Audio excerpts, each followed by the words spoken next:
and there was a headstone for someone, and it says, "Here lies a toppled god. His fall was not a small one. We did but build his pedestal, a narrow and tall one." And I think that could kind of be the danger for Sturgeon in a certain way. But I mean, there's a theory about Scottish politics, isn't there, that we lurched from one period of hegemony to another.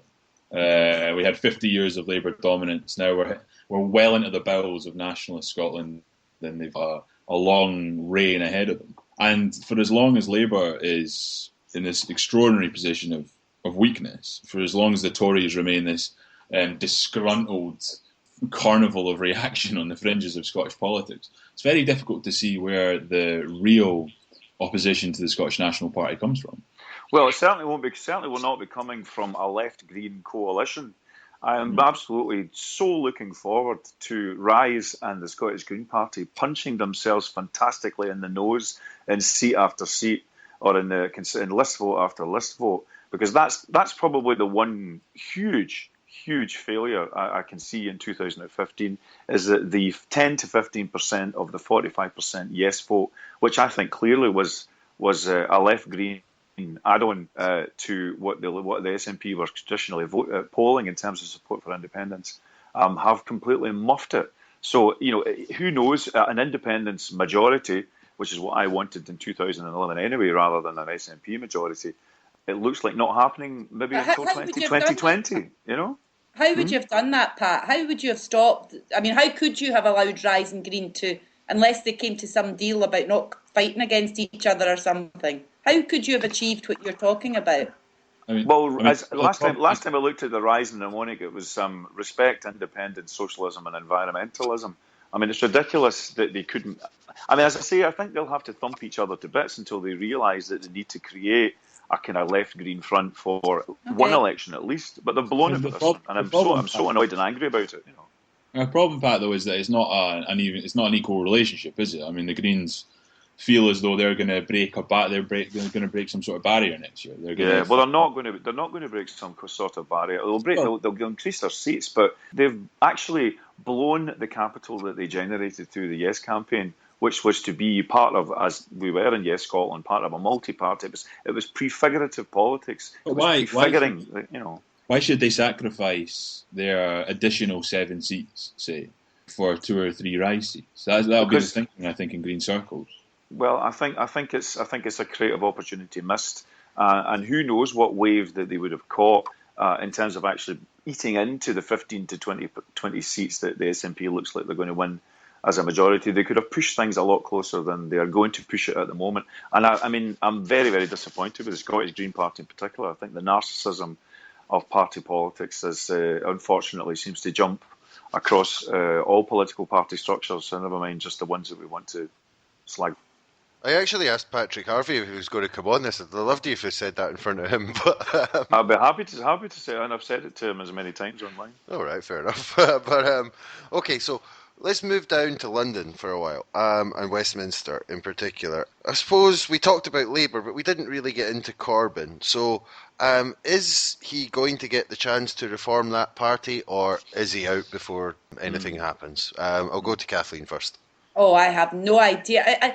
London politics seems to me increasingly like the politics of a foreign country. I was surprised he won, and he won hugely. And I don't know what they're doing down there. It seems a party very divided, very unhappy, backbiting. I mean, we know that in Westminster elections, weak leaders do not stand, are not allowed to stand. But I don't know if there's anybody left in the Labour Party with the support to take him on and put him out. He seems a nice enough fellow, a bit vague, probably quite happy. The kind of man who'd be happy pottering around his allotment, probably, rather than stand Prime Minister. But I've got no grudge against him. I just can't get a sense of who he is. I mean, that Islington lovey lefty set was never a set I moved in or knew. Jamie, what do you think about Corbyn? Is he on the way out, or is he here to stay? Well, he's entrenched. I mean, he has 60% support from the Labour membership. Since he was elected, the membership has fallen by 30,000. The running assumption is that those people who have left are anti-Corbynite. So the Labour Party is completely and utterly split down the middle between an enthusiastic pro-Corbyn membership and a deeply hostile, sclerotic parliamentary party. And the institutions of the party the institutions of the party seem to be anti, and the bureaucracy of the party is anti-Corbyn. There's no obvious way to dislodge him. That's the problem for the right, for the Labour right. There's no obvious way to dislodge Jeremy Corbyn. They have to hope, I think, that he fails of his own volition, and he fails on his own terms. But I mean, I think there's a decent chance he will certainly be around this time next year, if not right up until the next general election, simply because the mechanisms aren't there to unseat him. And even if he was unseated, who would he be replaced by? And how would the Labour membership take to his replacement? I think they're trying to shove Hilary Benn. Yeah, but Hilary Benn will be as unpopular, particularly post-Syria debate. He will be as unpopular with the membership who make the decisions about who gets to lead as any of Jeremy Corbyn's leadership opponents were. Yeah. There's a slightly different take on the factions within the Labour Party, which I get from chatting to all my London pals, because I think there is a soft left, as they self-guide themselves, section within the London Labour Party or within the UK Labour Party, represented by an organisation called Compass, which my partner Indra is on the management board of, and led by Neil Lawson, who is actually quite an interesting character. And if the Corbyn left and the soft left begin to make a rapprochement between each other, and they actually have a link man, because John Trickett, who's part of the Corbyn team, is also a heavy Compass member. I think that's something to watch for, because even if there are people who decide to go off and do an STP, who knows, they might do, or some like Adonis, maybe even go over to the other side of the house.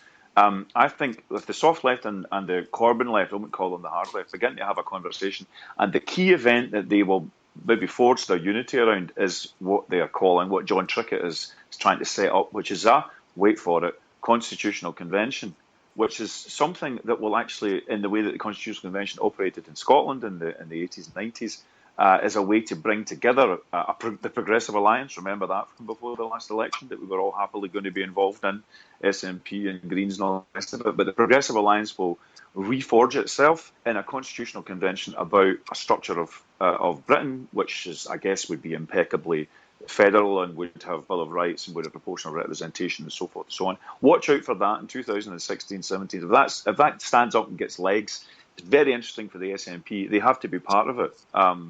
They have to, as 56 MPs in a unionist parliament, they have to be, to some extent, interested in the reform of the union.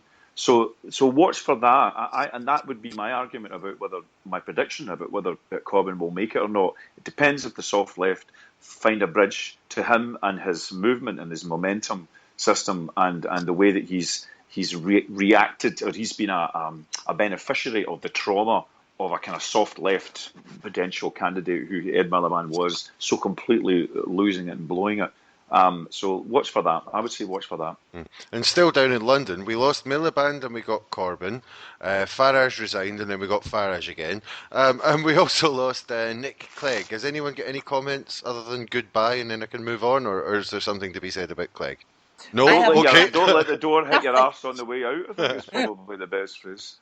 Clegg was another one who, like Murphy, blamed his defeat on the rise of English nationalism and Scottish nationalism, the dual nationalisms, dual sort of irrational pathologies of British politics, combining to undermine the good old sensible British centre way. And it was pathetic watching his resignation speech, it really was. So I'm with Pat, good riddance, goodbye. I think really the only lesson for Clegg is if you're a smaller party, do not in any situation go into a coalition, because it happened in Ireland, it happened in Westminster. The smaller party in the coalition seems to inevitably get pulverised at the next election. There doesn't seem to be, I haven't studied every European country, but it does seem to be a real trend, and I think that's the learning from it. The Lib Dems signed their own death warrant when they went into that coalition with Cameron. Confidence and supply forever. Yes. But there have been more interesting developments down in Westminster than Nick Clegg. More or less anything's more interesting than Nick Clegg. I've got a list in front of me here, so why don't we start with EVIL, English Votes for English Laws. What does this do for the union as it stands? I think we'll start with Jamie there. Clearly, I've read analyses suggesting that Tories' EVIL proposals aren't quite as emphatic or as robust as some of the headlines suggest, but any attempt any effort to limit the influence of Scottish MPs at Westminster undermines, clearly and indisputably, one of the key themes of the No campaign during the referendum, that Scots shouldn't leave the United Kingdom, they should leave. And if the voting power in the House of Commons is reduced even marginally, the SNP will leap on it and exploit it, as they have every right to do. Kathleen, what do you think about it?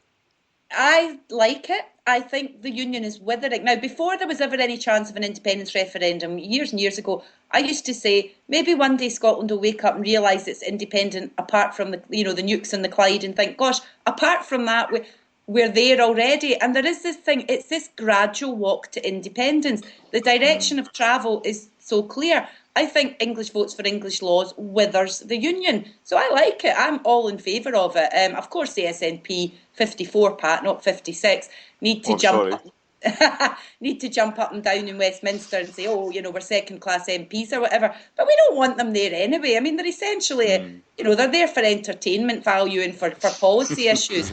They're not going to be seriously legislating on anything that's going to affect Scotland, really. So I really like English votes for English laws. It looks good to me. Kathleen, were you saying that the SNP bloc aren't going to be seriously legislating on anything that affects Scotland? Well, so much of health, education, those things are already at Holyrood. When they take, the big issues, yes, there will still be times. What the Scottish Government and the Scottish Parliament can do is defined by the amount of money it is handed by Westminster. And over the next 5 years, cuts are deepening. Austerity is deepening for Scotland. It went from a 1% real terms cut annually over the last Parliament to the Scottish budget to 1.6% cut annually over this coming Parliament. And I mean, that asks very profound questions about the nature of devolution and the purpose of the Scottish Government. Do we have a Parliament in Edinburgh of limited mitigation, or do we have a Parliament that has the capacity to actually shape how Scotland operates? And that's where the SNP needs to bite the bullet on the tax issue. This is a good discussion. Maybe pick it up in a bit. But just on the English votes for English laws question, I mean, the whole question of English autonomy and English political identity is extremely interesting. I mean, for example, to go back to the Labour Party, there's quite a section within the Labour Party. I mean, John Cruddas, who had led the policy review, is most significant in this respect. You read speech after speech from John Cruddas. He doesn't talk about the UK. He talks about Englishness. There's a sort of presumption that, from the UK perspective, that Scotland is gone, and that if you're going to learn anything from Scottish politics, you have to build a kind of English progressive left patriotism, the old Billy Bragg kind of argument. So there's a battle going on there, which Ebel is a bit of an expression of, and particularly when it comes up to this European referendum. I mean, I don't know whether it's going to be won or lost, but certainly the sort of sense of England or stroke being mistaken for Britain being about a kind of a defence of your identity, a defence of your way of life.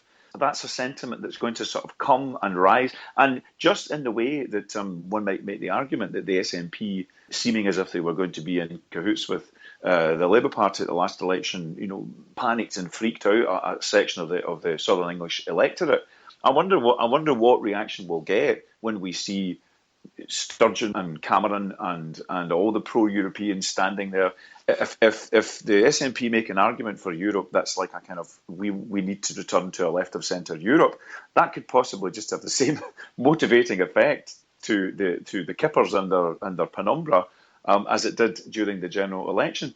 And I think the trauma, there's a trauma element of Englishness that we have to constantly keep thinking about in Scottish politics, because when independence threatens not just to end Britain, but to surface England and to surface Englishness, if that ever comes to pass, and I think it's coming to pass at the moment, it's 2030. We've been at this process of redefining Scottish identity for about 3 or 4 decades actively. They've barely begun. And it's like an electric current that rumbles underneath a lot of what happens at Westminster when it comes to kind of the more sort of backwoods reactionary responses. But it's not just backwoods reactionary responses. The Labour Party in certain sections of the Labour Party know they have to deal with Englishness in the way that we dealt with Scottishness, and also to detoxify it in the way that we detoxified Scottishness from the kind of the hairy arsed version of it coming through in the 70s, say in the 60s and 70s. So it's a big issue. Englishness is a big issue. Whether it's